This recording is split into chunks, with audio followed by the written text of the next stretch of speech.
1 2 1 2. За сайн уу? Масктэй юм аа. Түрүү гаргийн маань лайв яг одоо баруун дөрвөн замын Grand Plaza офисын 1-р тохиолд байдаг Tom's Coffee Shop-аас үргэлжлэж байна.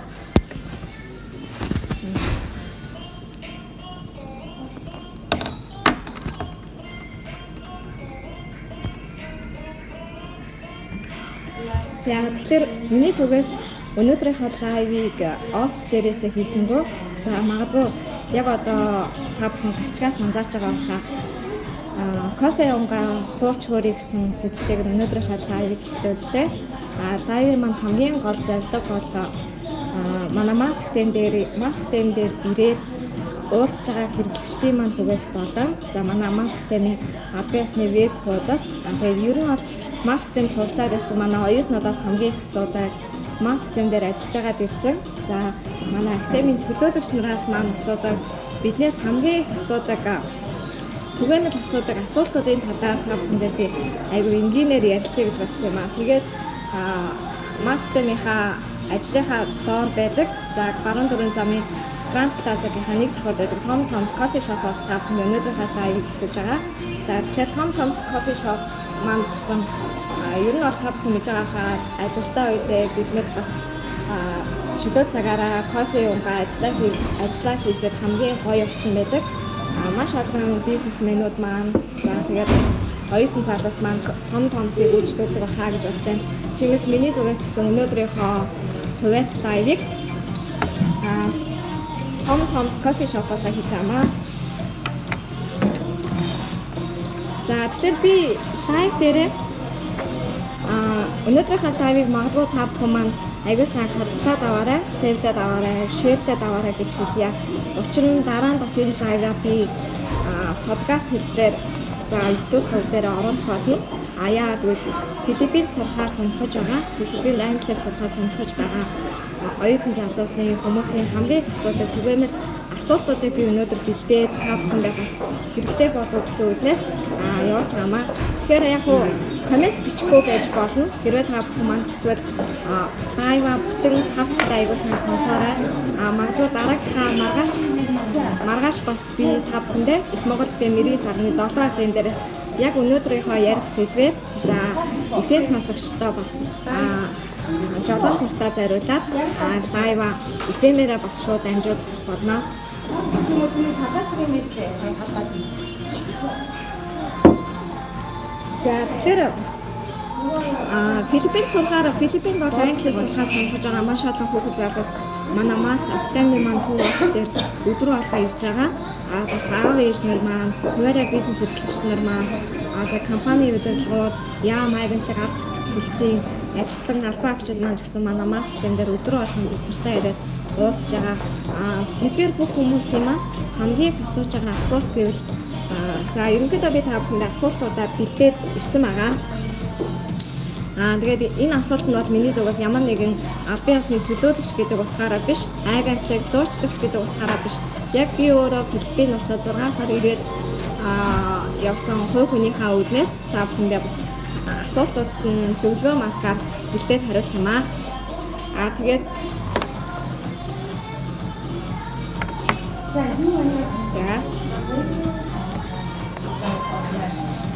за тэгэхээр сургуулаа хэрхэн сонгох талаар гээд хүмүүс аягүй их асуудаг. За тэгэхээр Филиппин улсад ямар ихэвчлэн голдуу ямар насны хүмүүс очдог вэ гэж хамгийн хүмүүс асуудаг. Магадгүй миний нас маань болох болов. За нас маань болох болов яах вэ гэж хамгийн хүмүүс асуудаг. Тэгэхээр тухайн улсад сурч байгаа сургуулиуд дээр бол оюутны насны хязгаар байдаггүй. Ямар курс сонгоод сурж байгаа вэ гэдгээс хамаарат эцэг эхчүүд маань бага насныхаа хүүхдүүдийг аваад явж болдог. Яг курсын хичээл авч байгаа оюутнуудын хувьд бол насны хязгаар байхгүй. 3 наснаас дээшээ 80 настай, 85 настай ямар ч хүмүүс сурж болдог. Магадгүй яг хоо энгийнээр ойлгох хэд орсон хүүхэд хичээл үзэж болдог. Яг бол ярианы англиудаа сайжруулж болно. Оюутнуудын хувьд насны хязгаар байхгүй учраас магадгүй та өнөөдөр би миний үр хүүхэд хэл сурахад оройтсон, ийшээ явахад эртэлж байна, арай болоогүй хаа гэж битгий бодоорой. Магадгүй та бас миний нас оройтсон болов гэж бити бодорой. Яг л тэнд насны хязгаар байдаггүй байгаа шүү. За дараагийнх нь гэхдээ ерөнхийдөө бол ихэвчлэн ахмад насны 50-60 насны хүмүүс маань бол өрөө сонгохдоо өөрийнхөө 5 дахыг бодоод нэг ортой өрөө, 2 ортой өрөөг сонгодог. Харин гэр бүлээр явж байгаа хүмүүс маань мэдээж гэр бүлийн өрөөгөө сонгодгийг. Тэгээ ганцаараа явж байгаа залуучуудын маань хувьд өөртөө хамгийн хямдхан өртөгтэй хамгийн олон ортой өрөөг сонгоод явбал зүгээр байдаг. Яг л өрөөнийхөө хамтрагч нараас бас өөрийнхөө ярианы англи хэлээ сайжруулах маш том боломжтой байдаг байгаа. За хэр удаан хугацаагаар сурах нь үр дүнтэй байдаг вэ гэдэг асуултуудыг хамгийн их асуудаг. Магадгүй анх удаа сурж байгаа. Тэгээд ярианы мат төвшин за ямар вэ гэдгийг би сайн мэдэхгүй байна. За би өөрийнхөө зорилтод хангалттай төвшөнд хүрэхийн тулд хэр удаан хугацаагаар сурах вэ гэдгийг би мэдэхгүй байна гэдэг асуултыг маш олон хүмүүс асуудаг. Тэгэхээр та бүхэндээ зөвлөхөд 1 сарын хугацаанд 1 сарын бидний ярианы төвшин 7-7 хоногоос сайжирдаг. Яагаад гэвэл орчинд нь орж байгаа учраас өглөө босонгуудаа англиар ярьж эхэлнэ. Тэгээд өрөөнийхөө хамтрагчтай гараад тэр сургуулийн эргэн тойрны орчин за тэгээд дэлгүүр хошоо гэсэх хоол идэх гэх бүх нөхцөлдөө бол 100% англиар ярьдаг учраас ярианы маань төвшин бол 7-7 хоногоор сайжраад явдаг. Энэ утгаараа тухайн сургуулиуд маань оюутны авахтаа 1-7 хоногоос дээш хугацаагаар авдаг. Тэгэхээр 1 сарын хугацаанд бол та хангалттай англиар ярьж байгаа хятад хүний яриаг, англиар ярьж байгаа солонгос хүний яриаг, англиар ярьж байгаа япон хүн, англиар ярьж байгаа ямар ч хүнтэй та ойлгож чаддаг болно. Тэгээд тухайн хүмүүсийн ярьж байгааг ойлгоод өөрөө хариу үйлдэл үзүүлэх чадамжтай, өөрийнхөө тодорхой хэмжээний товчхон бөгөөд хариултаа өгөх чадвартай болт юм шүү гэж хэлмээр байна. За тэгээд харин 2 сар буюу 3 сар сурж байгаа оюутнуудын хувьд бол за ер нь бол ойр зүрийн яриа бол чөлөөтэй ярьдаг болдог. Аль ч орны оюутнуудтай чөлөөтэй харилцаанд ороод өөрийнхөө үзэл бодлыг маш чөлөөтэй илэрхийлж чаддаг болдог. Магадгүй ганц нэгэн товчхон хариулт өгөхөөс өгүүлбэрээр нь ярьж чаддаг болдог юм шүү. Тэгээд 6 сар 5 болов 6 сар тэрнээс дээш хугацаагаар сурж байгаа оюутнуудын хувьд бол үнэхээр ярианы төвшин бол үнэхээр сайн хөгждөг. Тэгээд дээрээс нь ярианы чадраас гадна тэр хүний үгсийн сан, дуудлага, дүрмийн сан, за тэгээд бичих чадвар, унших чадвар гэдэг бусад англи хэлний бусад чадрууд маань дээд зэргийн сайн хөгждөг. Тэгэхээр та 6 сар сурна гэвэл би хангалттай өөрийнхөө зорилттой төвшөнд хүрээд тэрнээсээ бүр давуулан дээд төвшөнд хүрнэ гэж тооцоолж байна. За тэгэхээр өнөөдрийнхөө комментуудыг бол комментууд та бүхэн комментоор яг асуултууд явуулж болно. Тэрний дараа би лайва дуусгасны дараа та бүхний комментэд хариулаад явъя. Одоо бол яг би нөгөө өмнөх лайвууд дээр тэгээд офис дээр маань ирээд уулзж байгаа хүмүүс тэгээд ер нь бол явж байгаа оюутнуудын маань хамгийн асуудаг асуултуудыг за яг түгээмэл асуултуудыг бэлдсэн байна. За дараагийн хүмүүсийн хамгийн их асуудаг асуулт маань за баярын өдрүүдээр хичээл ордог уу гэсэн байна. Филиппин улсад маань ер нь бол бүх нийтийн амралтын өдрүүд баярын өдрүүд бол Монгол улстай адилхан маш олон байдаг. Монгол улсаас бараг нэлээд их байдаг хаа. Доор хаяж 1 сард бол дунджаар сард бол 1-ээс 4 амралтын өдөр бүх нийтийн амралтын өдөр бол байнга гардаг. Тэгэхээр та магадгүй сурхаа сонирхож байгаа бол таны сурах хугацаанд хэдэн амралтын өдөр байна вэ гэдгийг аягүй сайн тооцоолоорой. Амралтын өдрүүдэд бол хичээл ордоггүй. Магадгүй та өнөхөр хичээл авах гэсэн бас тухайн сургуулиудын маань багш нар маань амралтын өдрийнхөө нэмэлт цалинг бас аваад хичээлээ заадаггүй шүү. Тэгэхээр баярын өдрүүдээр бол хичээл ордоггүй. Тэгэхээр энэ талаар баярын өдрүүдээр бол бүх сургууль, бүх байгууллагууд маань яг манай Монголтай адилхан бүгд амардаг байгаа. Тэгэхээр баярын өдрүүдээр хичээл ордоггүй. Хэдэн хүний өрөөнд олсон зүгээр вэ гэж хамгийн хүмүүс асуудаг. Тэгэхээр өрөөний сонголтын хувьд бол монголчууд маань нэгдүгээр би та бүхэндээ зөвлөхөд хамгийн уян хатан өрөөг сонгоорой гэж хэлмээр байна.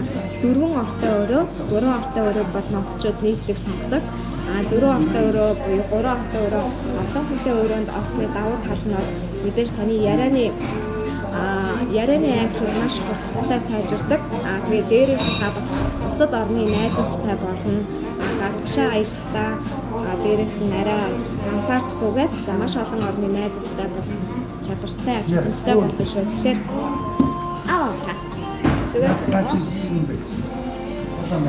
Тэгэхээр бусад орны оюутнуудтай та бас найзыг татдаг боломжтой учраас аль болох олон ортой өөрөөр сургуулиуд дээр сонгоод суралцах тань хэрэгтэй.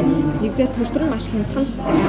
Харин 50 буюу 50 60 ахмад насны хүмүүс бол хөвчлэн нэг ортой өөрөө, хоёр ортой өөрөө сонгодог.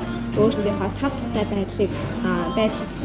байдлыг үүднээс цөөхний өрөөг сонгоод суралцдаг. Тэгэхээр магадгүй та бүхэндээ миний зүгээс болцоодөд ихэд олон ортой өрөөнд орох нэгдүгээр бидний хувьд төлбөр маш хямдхан, дээрээс нь маш олон найзуудтай болдог. За сургуулийн төлбөрөөс өөр ямар зардалууд гарсан бэ гэдэг нь тэгэхээр Филиппиний сургуулиуд маань бол оюутнасаа сургуулийн төлбөртөө юугаар багтаасан байдаг вэ гэж тэр оюутны тэр сургууль очсон өдрөөс хойш төгсөн төгсдөл байрлах дотор байрыг багтаасан байдаг. Дээрээс нь өдөрт өгж байгаа хичээлийн цагууд маань бүгд багтсан байдаг. Мөн дээрээс нь тухайн оюутны маань өглөө өдөр оройны хоол тэгээд оюутны маань бүртгэлийн хураамж, оюутны маань аюулгүй байдаг, ашиглалтын зардал гэдэг тэр оюутантай холбоотой бүх зарлууд орсон байдаг. Тэгэхээр та бол хоолн дээр санаа зовх зүйлгүй өглөө өдөр оройны хоол гэх бүх өдөр хоолтой. Тэгээд аваагаас баасан гайхалтай та өөрийн ганцаарчсан хувийн багштай хичээл аавна. Хичээл олсон. Тэгээд тухайн оюутанд үзүүлж байгаа сургуулийн сервисүүд буюу бассейн, фитнес, арабик, йог, кино, театр тэгээд хотны дотор байрны цэвэрлэгээ 7 хоногт 2 удаа цэвэрлэдэг. Мөн дээрээс нь хувцас угаалга, хийм цэвэрлэгээ бүх зүйл бол оюутны сургуулийн төлбөрт багтсан байдаг. Сургуулийн төлбөрт харин багтаагүйгээр манайхаас буюу бусад газруудаас одоо Филиппиний сургуулиудыг сонгоод сурж байгаа оюутнуудын хувьд нэмэлт зардал гардаг. Тэр нэмэлт зардлууд нь юу вэ гэвэл сургуулиудаас шалтгааллахгүйгээр гадаад оюутны бүртгэлийн хураамж буюу SSB энийг тухайн улсад суралцахаар явж байгаа бүх гадаадын хүмүүс бол төлдөг. Дээрээс нь сургуулиудын бүртгэлийн хураамж, онгоцны буудлаас тосох үйлчилгээ, тэгээд ашиглаж байгаа хичээл үзэж байхад ашиглах сурах бичиг ордог. Дээрээс нь дотор байрны барьцаа гэж оюутны сургуулиуд маань авдаг. Тэгэхээр та бүхэн тооцоолж байгаа бол нэг сургууль дунджаар яг сургалтын төлбөрөөс гадна таны ашиглах сурах бичиг, гадаад оюутны хураамж, виза, төр оршин суух үнэмлэх гэдэг бусад тэр хүний цагаачлалтай холбоотой, тэр хүний ашиглалттай холбоотой $200-аас $500 бас төлбөр дээр нэмэгддэг байгаа гэж тооцоод байна. Гэхдээ энэ төлбөрийг бол оюутнууд маань сургууль дээрээ очиод өөрсдөө гараараа өөрсдөө бэлнээр тооцоогоо хийгээд сурах боломжтой байдаг.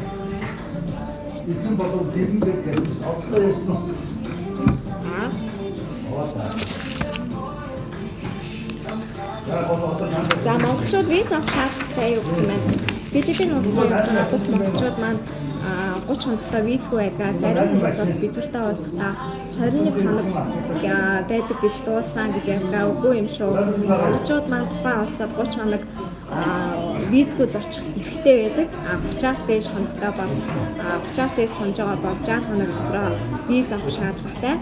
60-аас дээш буюу 59 хоногоос дээш болж байгаа тохиолдолд I-card буюу төр оршин суух үнэлт одоо цагаачлалын үнэлт гэсэн. Мэдээж манай улсад бас ирж байгаа гадаадын ч гэсэн Монгол төр оршин суух үнэлт гэж авдагтай адилхан бид нар бас 2 сараас дээш хугацаагаар тэр улсад сурж байгаа бол, амьдарч байгаа бол, ажиллаж байгаа бол цагаачлалын үнэлтийг авдаг юм аа. Тэгэхээр монголчууд 30 хоног дотроо визгүй 30-аас дээш бол визтэй байгаа. Гэхдээ визний төлбөрийн хувьд бол таны сургуулийн төлбөр дээр бол бүх зүйл олцсон байдаг. Дээрээс нь сургуулиуд болгон дээр иммиграшны ажилтан бол байдаг. Бид нар өөрсдөө таны паспортыг аваад тэгээд таны өмнөөс визний асуудлын энтриг өөрсдөө хөөцөлдөд өгдөг. Монголчуудын маань хувьд бол гадаад паспорт нь 30 хугацаанд дуусаагүй байх хэрэгтэй. Тэгээд иммиграшны ажилтнаа паспортаа өгсөн тохиолдолд та бүхний визний асуудлыг сунгаад өгдөг юм аа. Тэрнээс хаалцахгүй. Сургууль бүртгүүл хэцээ хугацаа гэж байгаа юу гэсэн байна.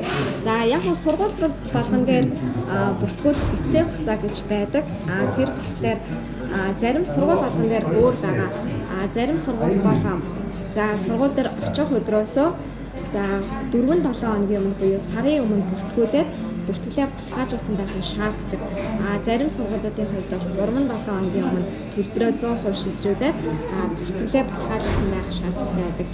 Гэхдээ сургуулиудын маань нисэлтийн хугацаа бол 7 хоног бүрийн даваа гараг шинэ нисэлтээ авдаг. Тэгэхээр оюутнууд маань 7 хоног болгоны нэм гараг гэхэд сургууль дээрээ очиод тэгээд даваа гаргаас бол хичээлээ үзээд хэлэх юм аа. Тэгэхээр та бүхний нэг том давуу тал бол за өөрийнхөө очихыг хүсэж байгаа үедээ сургуулаа сонгоод сурж болно.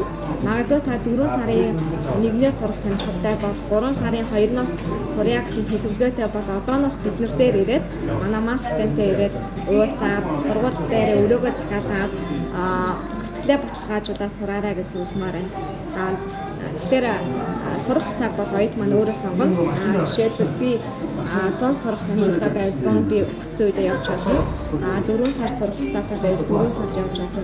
Яг л хичээл болгон маань ганцаарчсан хичээл байдаг учраас за нүүлгөө маань хичээл болгон маань ганцаарчсан хичээл байдаг учраас заавч хин нэгний курсын нисэлтийн хугацаа хүлээх шаардлагагүйгээр өөрийнхөө өссөн үедээ очиж сурдаг юм шүү. За хичээл эхлэх өдөр доктор байранд орох өдөр гарах өдөр шийдэгдсэн байдаг уу гэсэн байна. За сая бол би та бүхэнд ерөөдөө товч хариулчихсан. Хичээл эхлэх өдөр бол 7 хоног бүрийн даваа гарагт эхэлдэг. 7 хоног бүрийн даваа гарагт сургуулиуд маань шинэ оюутнуудаа хүлээж аваад тухайн оюутнуудаа сургуулаа танилцуулаад тухайн оюутныхаа нөгөө төвшин тогтоох шалгалтуудыг тестүүдийг аваад тэгээд сургууль болон суралцагчийн гэрээгээ хийгээд оюутны маань сурах эрх нээгддэг байгаа. Гэхдээ хүлээн авах өдөр нь бол нэм гараг байдаг. Тэгэхээр монголчуудын хувьд бол эндээс Гонконгоор нисэж байгаа бол бараг өдөртөө очихно. Өглөө 7 цаг 45 минутад Монголоос нисэн-гүүтээ Гонконг дээр буугаад Гонконгоос цаашаа 2 цаг 40 минут орчимтай нисэн-гүүтээ Себу дээр буугаад өдөртөө нэм гарагийнхаа өдөртөө сургууль дээр очиод өрөөгөө хүлээж аваад оройныхоо хоолнд ороод тэгээд нүдгээс хичээлээ үзэж байна гэсэн. За хичээл дотор байрнаас гарах өдөр бол ерөнхийдөө оюутнууд маань 7 төгсөх 7 хоногийнхоо бим гарагт оройны өдрийн 12 цаг гэхэд өрөөгөө хүлээлт гэсэн байх шаардлагатай байдаг. Яг гэвэл нэм гарагт нь шинэ оюутнууд ирнэ. Тэгэхээр та манай бүх оюутнуудын хувьд бол дотор байраа хүлээлт гэж өгөх өдөр нь 7 хоног төгсөх 7 хоногийнхоо бим гарагт 12 цаг гэдэг. Гэхдээ магадгүй таны бим гарагийн нислэг Монгол руу буцах нислэг чинь оройны 20 цаг байвал сургуулиар тэрийг асуудалгүй хүлээн авна. Тэгээд манай оюутны маань нислэг орой 20 цаг юм байна гэдэг утгаараа та орой явтлаа өрөөгөө ашиглах боломжтой байдаг. Харин бүтэн сая өдөр бол дараагийн ээлжний шинэ оюутны ирдэг учраас бүтэн сая өдөр гэхэд бүрэн чөлөөсөн байх шаардлагатай.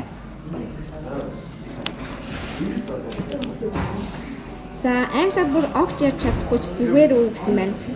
За Филиппиний сургуулиудын онцлог давуу тал нь бол за нэгийн хэрэгцээ нэг буюу за багштай хувийн багштай ганцаарчсан системээр явдаг гэдгээр давуу талтай.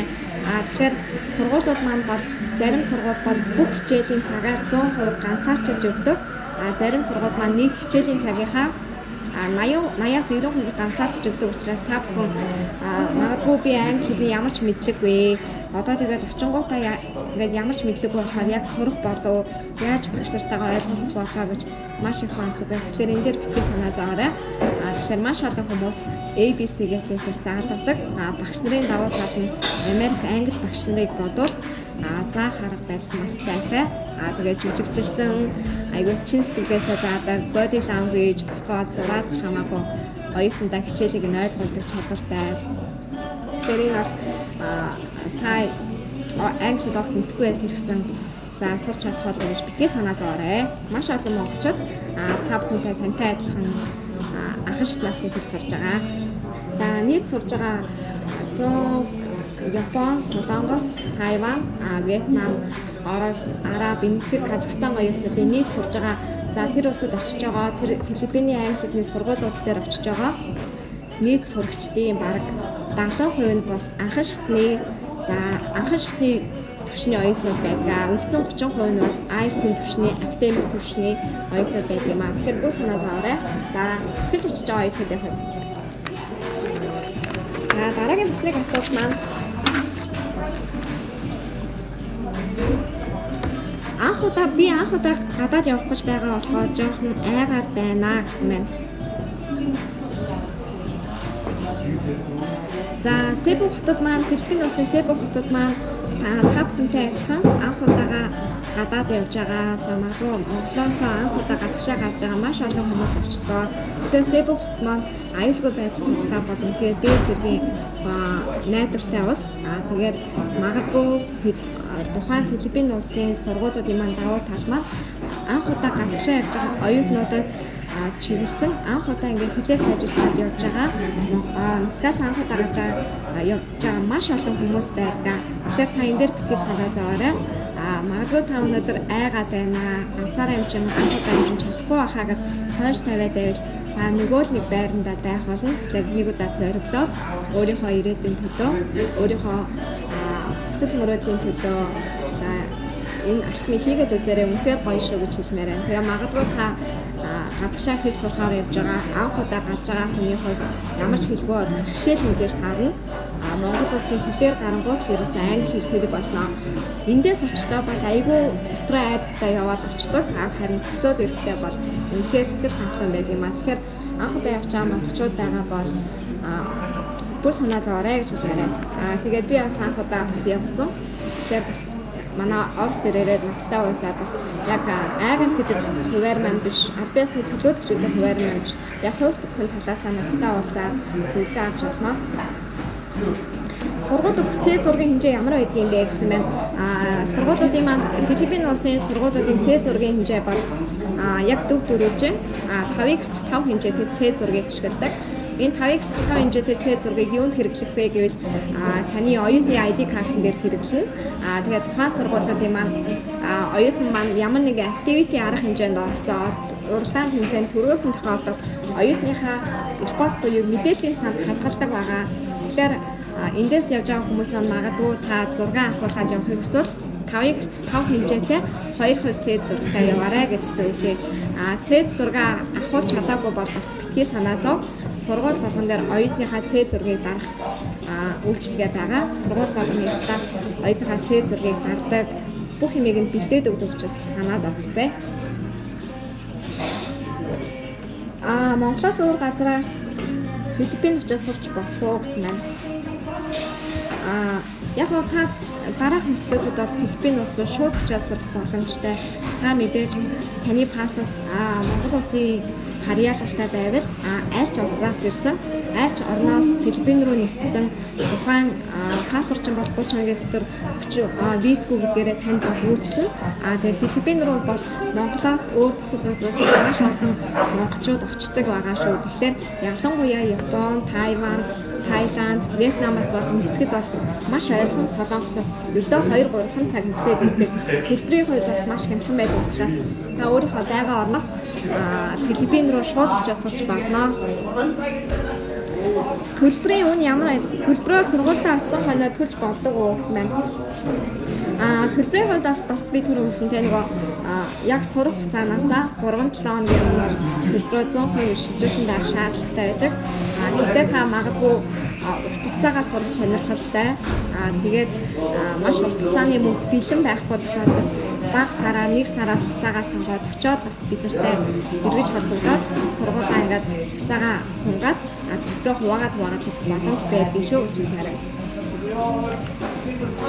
За монголчууд виз авах шаардлагатай юу? SSP гэж юу вэ гэсэн байна. Түрүү бас хэлсэн тийм SSP гэдэг маань ер нь гадаад оюутны зөвшөөрөл, суралцах зөвшөөрөл гэж ойлгож байна. Филиппин улсаас сурахаар хэлний курс буюу ихтэй сургууль, коллежид сурахаар явж байгаа бүх хүн энэ SSP гэдэг төлбөрийг Филиппин улсын засгийн газартын төлбөрөө одоо бол Филиппин улсын SSP төлбөр маань 6800 песо буюу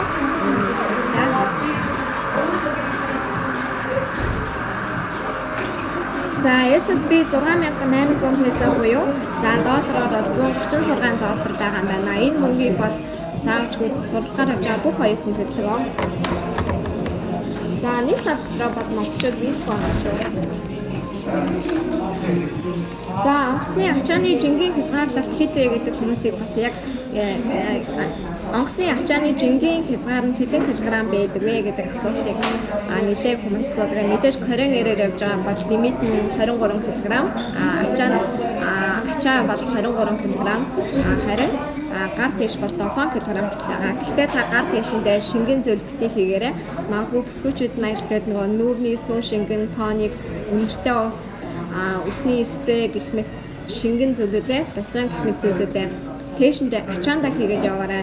Яг л нөгөө яг гар тийшэнд бол 700-400 граммаас дээш шингэн зөвлөлт байхыг хоригддог учраас магадгүй бүсгүүчүүдэд зөвлөхөд залуучуудаа бас дистранта за усны хөөс наг шингэн зүйл авч явах чамд гар тийшэндээ хийгээрэй гэж зөвлөе. Тэгээ ачааны тийш хэтэрсэн тохиолдолд бол мэдээж төлбөр төлдөг. Гонконгоор явж байгаа хүмүүсийн хувьд ачааны хязгаар тийшний хязгаар бол 20 кг байгаа. Гар тийш 7 кг. Корен ирээ нисэж байгаа оюутнуудын хувьд гар тийш 7 кг, ачаа 23 кг. За би ямар нэг юм хэрэг болоод авахар бол Филиппинд очиод худалдаж авч болох уу гэсэн байна.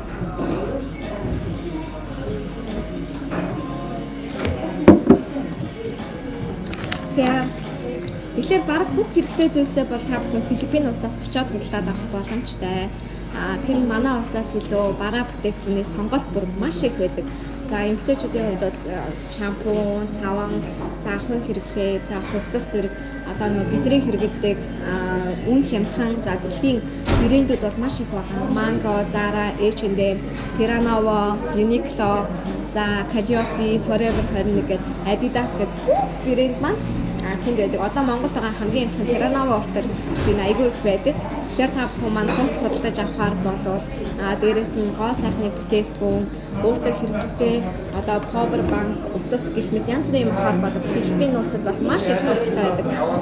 Бүртгэхийн хувьд бол яг Монголтай адилхан Монголоос хямдхан ч биш, Монголоос үнэтэй ч биш. Тэгээ бусад гадаадын орнуудаас бодвол Солонгос, Япон, Хятад гэдэг орнуудаас бодвол хамаагүй хямдхан.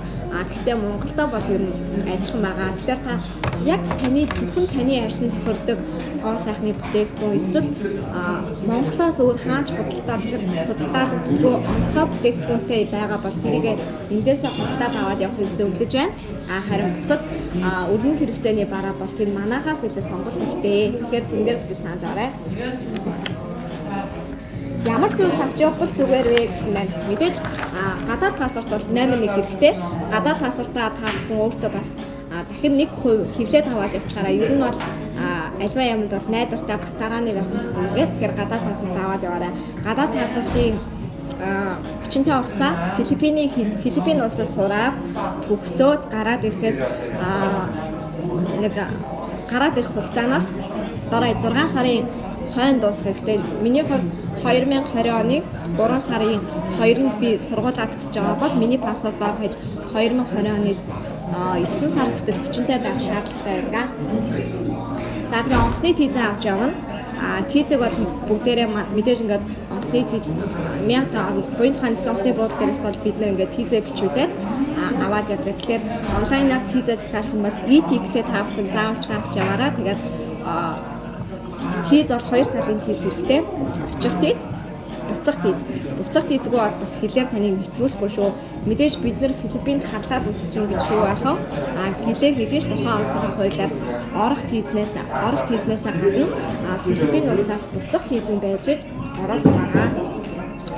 Яг нөгөө шууд Монгол руу гэрчихсэн дамжин өнгөрөх орны виз бас шаардлагатай. Магадгүй бид төсөктөө за 3 сарын 2-нд би төгслөө гэж бодоход би төгсөнгүүтээ шууд Монгол руу ирэх сонирхолгүй. Төгсөнгүүтээ би Вьетнамаар аялах сонирхолтой, Таиланд, Тайванаар аялах сонирхолтой бол Себүгээс Таиланд руу, Себүгээс Гонконг руу нисэх заавчгүй дамжин нисэх виз бас заавч гэж бол. Ерөнхийдөө бол гарах виз заавч хэрэгтэй гэж ойлгож байна. За бэлэн мөнгөний хувьд биндэж мөнгө хэрэгтэй, бэлэн мөнгө зайлшгүй хэрэгтэй. Та бүхэн картнасаа гадна бэлэн мөнгө бол заавч авч яваарай. Яг гэвэл олон улсын картаар гүйлгээ хийж болно. Олон улсын картаар бүх ATM-нүүд дээр үйлчлүүлж болдог. Гэлээ хийдэж бэлэн мөнгө нь бол илүү танд мөнгөө хэмнэх бас арга зам. Яг гэвэл ATM-нээс мөнгө авахаар арай бас нэг шимтгэл нь өндөр байдаг. Манайхаар бол 250 песоны шимтгэлтэй, манайхаар бол нэг 7500 төгрөгийн шимтгэлтэй гэсэн үг. Тэгэхээр бүгдээрээ мөнгөө хөнгөж байгаа юм чинь төлөмөг аваад явах зүгээр байгаа. За мэдээ цэц зураг хэрэгтэй. Тэндээ та бас нэг оюутнуудын янз бүрийн activity арга хэмжээнд ороод хэрэгтэй. Тэгээд очиод ID картыг хийх тул 5 хэмжээтэй цэц зураг хоёрыг аваад яваарай. За мэдээж эрдэм сурахаар эрдэм ном өвдлөөд ирэхээр зорж байгаа хүмүүс бол үзэг баг дэвтэр хэрэгтэй шүү. Үзэг баг дэвтрээ аваарай. Магадгүй та бас алсын зайнаас онлайн бизнес хийдэг бол бас ингээд Монгол дахь ажлаа алдагдуулахгүй, Монгол дахь хичээлээ алдагдуулахгүй, Монгол дахь бизнесээ алдагдуулахгүй явах хүсэж байгаа бол бас өөрийнхөө iPad, pod, ноутбукийг аваад явахд илүүдэхгүй. Тэнд бол бас хичээлээс гадна биедан суралцах маш өндөр хурдны интернеттэй төвүүд аягүй их байдаг учраас аль ч интернет кофе шоп ороход бол интернет ашиглалтын чөлөөтэй байдаг учраас ноутбук авч явж болно, компьютер, тэгээд iPad, дээрээс нь өөрийнхөө магадгүй толь бичгээ бас аваад яваарай гэсэн үг. Баг дэвтэр үзгээ магадгүй. Тэгээд өөрийнхөө нэг ахуй хэрэглээний зүйлээ авч явж болно. Оосай, дүнхтэй, савн тэрийг авч явахгүйгээр тэр улс дээр очиод худалдаад авсан ч болдог. Тэгээ хамгийн чухал зүйл бол мэдээж халуун орон, арлын орон, аялал жуулчлал хүчсэн орон гэдэг утгаараа тань усны хувцас, бүсгүйчүүд маань усны бикини, swimwear, залуучуудад маань усны хувцас, шаахай, малгай, шилгээд маш их хэрэг болно. Тэгэхээр усны хувцас авч яваарай. Аялал жуулчлалын хүчсэн оронд очиод, арлын орон дээр очиод аялахгүй явна гэж харамсалтай шүү дээ, тийм ээ. Тэгэхээр усны хувцас, усны спортын бүх хэрэгсэл тоног төхөөрөмж хувцсны хувьд бол манай Монголоос илүү маш хямдхан сонголт ихтэй байгаа. За ийм авч явах хэрэгтэй. Ийм авч явах хэрэгтэй. Имээ авч явахдаа бол яг толгойн юм, тэгээд ханиадны юм, гидсний юм аваад явах зүгээр гэж магадгүй. Яагаад вэ гэвэл тухайн Филиппиний өөр амьсгал бол 26-аас 27 хэмээн дулаантай байдаг тогтмол хэмжээнд уур амьсгал нь. Харин офсууд, одоо ийм кофе шопууд, дэлгүүр, сургуулийн байр, дотоод байрууд маань кондишныг маш их шийдээд өгсөн байдаг учраас зарим тохиолдолд бас дарах, ханиад өргөх тохиолдол бас байх вэ. Тэгэхээр имийг бол нэг эмчин шороор олгодог учраас Монголоосоо бас та өөрийнхөө ханиад нэм, халууны нэм, гидсний нэм аваад зүгээр хаа гэж бодож байна. Тэгээд хичээлээ ихтэй хүмүүсийг дулаан цам зөндөө аваад явах зүгээр.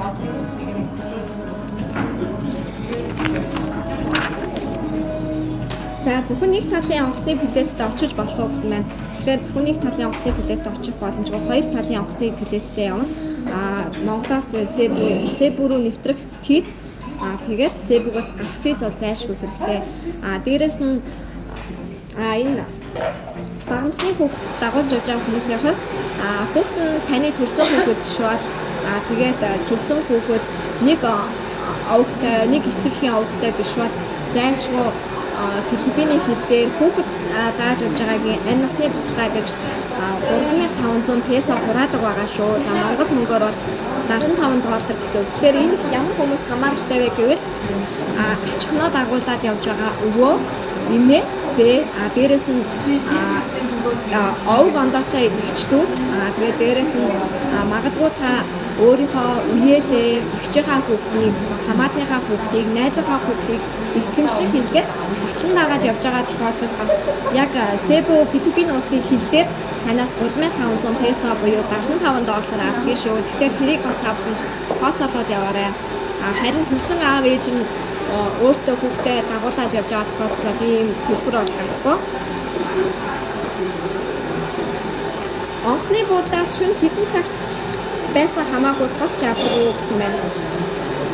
За тэгэхээр таныг Филиппин улсын онгоцны буудлын дээр за Матан International Airport буюу Себугийн олон улсын онгоцны буудлын дээр шөнийн хэдэн цагт буусан сургуулиудын маань аль бие усны төлөөлөгч бол заавч таныг тусаж авдаг. Тэгэхээр та бүтэн санаа зовоорой.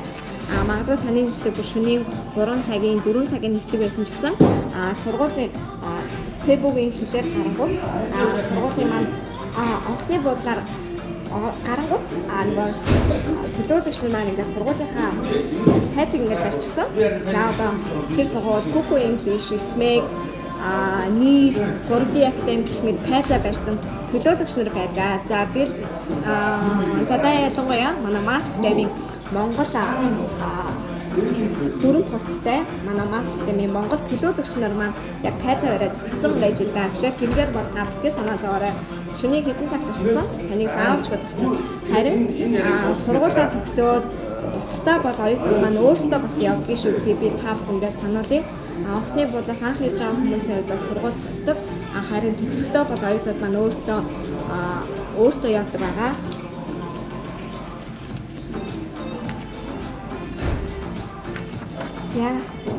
За Cebu хот хэр аюулгүй байдгүй. Одоо Манила дээр галтуул болоод байгаа, газар хөдлөлт болоод байгаа гэсэн асуултуудыг бас хүмүүс аягүй их явуулж байгаа. За тэгэхээр ер нь бол Монголоос бусад газар бол тодорхой хэмжээний манай Монгол улс бол газар зүйн байршлын хувьд хамгийн нам тайван, газар зүйн байршлын хувьд хамгийн амар амгалан бүсэд оршдог улсаа. Тэгэхээр ийм бүсэд оршдог бидний хувьд бол Япон руу явах, Солонгос руу явах, мэдээж Cebu руу явах гэдэг маань тодорхой хэмжээгээр жижигхэн айдас төрүүлдэг. Тэгэхээр тэрийг бас бид нар ойлгож байгаа. Тэгэхээр та бүхэн санаа зовоорой. Ялангуяа Cebu хот бол Манилагаас бол огтур тусдаа хот. Дээрээс нь Филиппин улс маань 5 том хоттой. 5 том хот нь манай Монгол улс шиг Улаанбаатар, Дархан, Сэлэнг гэдэг ерөөсөө нэгэн газар нэгэн хавтгай том талбай дээр байдаг биш юм аа. Бүр ингээд далайгаар тусгаарлагдсан. Хоорондоо бол нэг онгоцоор бол 40 минут ингээд машинаар бол нэг цаг 30 минут яваад хүрдэг зайны ингээд тусдаа ингээд далайгаар салгацсан хотууд байдаг юм аа. Тэгэхээр одоо магадгүй та бүхэн маань аюулгүй байдлаар бодож байгаа бол Cebu бол хамгийн амгалан тайван аюулгүй хотоо. Газар зүйн байршлын хувьд бол газар хөдлөлт болдоггүй. Тэгэхээр галтуул бол байхгүй. Дээрээс нь аян цахилгаан тэгж буугаад байдаг хот бол биш. Тэгээд жуулчид хамгийн аялах дуртай, хамгийн амар амгалан, хамгийн тайван хот нь Cebu хот юм аа. Энэ утгаараа манай Mask Academy ихэнх сургуулиуд манай Cebu хотод төвлөрж байгаа. Cebu хотын заавалгүй бид нар 30 гаруй сургуулиуд бол болж байгаа. Тэгэхээр Монгол төлөөлөгчтэй 20 гаруй сургуулиуд байна. Тэгэхээр аюулгүй байдал дээр бол битгий санаа зовоорой. Филиппиний цаг агаар ямар байдаг вэ гэсэн мэн Чилийн туршрал байнгын 100 байдаг халуун орн гэж бодож болно. Өөрөөсөө бол тухайн улс маань бид нар 2 улиралтай гэж ярьдаг. Жил болгоны 6 сараас 11-р сар хүртэл Филиппин улсын сэрүүний улирал буюу нойтон улирал бороо арай их орхоо гэсэн. Харин 12-оос 6 сар хүртэл бол халууны улирал гэж явдаг. Гэхдээ халууны нойтон улирал гэхээр бүр ингээд нэг Солонгос шиг, Япон шиг ингээд байнга ингээд бүрхэг тэнгэртэй бороо ингээд тасалтгүй ордог улс биш юм аа. Ердөө нэг 30 минут ингээд нэг ширүүн бороо орж байгаа л зогсчихдаг. Ер нь бол масаараа тийм орн байгаа. Тэгээд яг хуу сэрүүний улиралдаа гэвэл цаг агаарын температур 25-аас 25 хэмээн дулаантай байдаг. Халууны улирлын гэхэд ер нь бол 25-аас 27, 8 хүртэл хавдгаа гэж ойлгож байна. За Монголда цагийн зөрүү байгаа юу гэсэн маань Филиппин улс бол Монголда цагийн зөрүү байхгүй. Яг манайхтай адилхан. Одоо яг Монгол 19:32 минут болж байгаа бол тэнд бас яг одоо 19